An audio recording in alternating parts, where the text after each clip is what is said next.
Mawlana Shafi Thani rahmatullah alayhi, sometimes like when one person becomes well known for one thing, you just think of him as being good in that one thing. So for example, Mawlana Shafi Thani rahmatullah alayhi is known for his tasawwuf, but he was very great in terms of his fiqh. He's got like 8 volumes in Fatawa, Ashraful Fatawa, I think.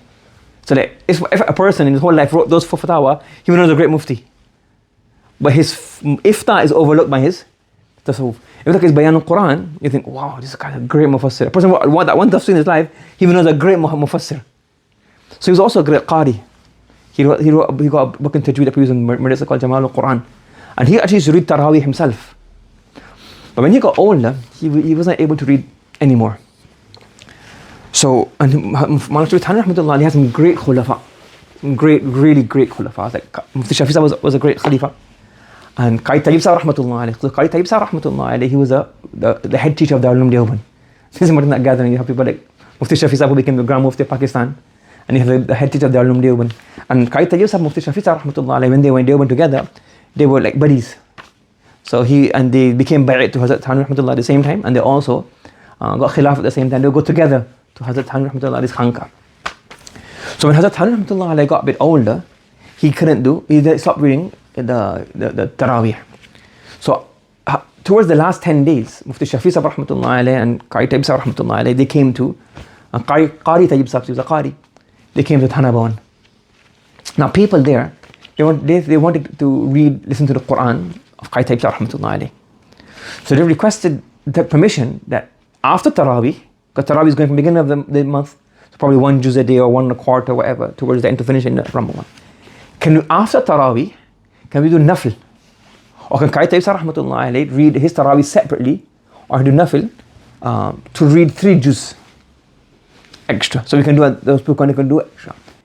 So the Thani rahmatullah alayhi, now look at this. This is like looking at considering everything. So he said, if I give you permission in a khanqa, you read right here in where everybody's staying, there's going to be a few problems.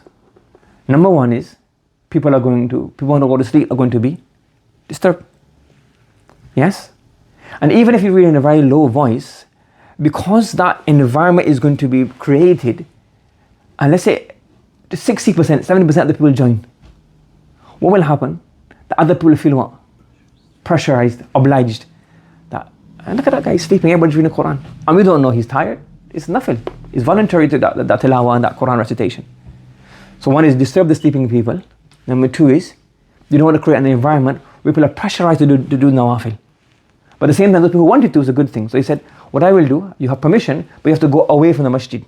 In another area, some other room or some other house. And over there you can do your Qari Sahib rahmatullah, you can Qari Tayyib Sahib rahmatullah, you can read his 3 juz and everybody can participate in that. But not in the khanqa. So that people can go to sleep and nobody's pressurized. You see how when you make decisions, we're all human beings, we don't get decisions, we have to try to think as deep as possible, look at the implications. That's why Mufti's job is not simply to say halal haram. You have to look and say, well, what are the future implications of this? If you do this, what's going to happen in 2-3 years time? 2-3 steps later on. So you always have to be 1 step ahead. There was a rule that after Isha until 3 o'clock in the morning, it had to be quiet in the khanqa, no tilawah, no zikr, nothing. That was the rule. From after Isha till 3 o'clock in the morning, all ibadah jahri is mamnu. So it's ibadah, why is it mamnu? If you want to go to sleep.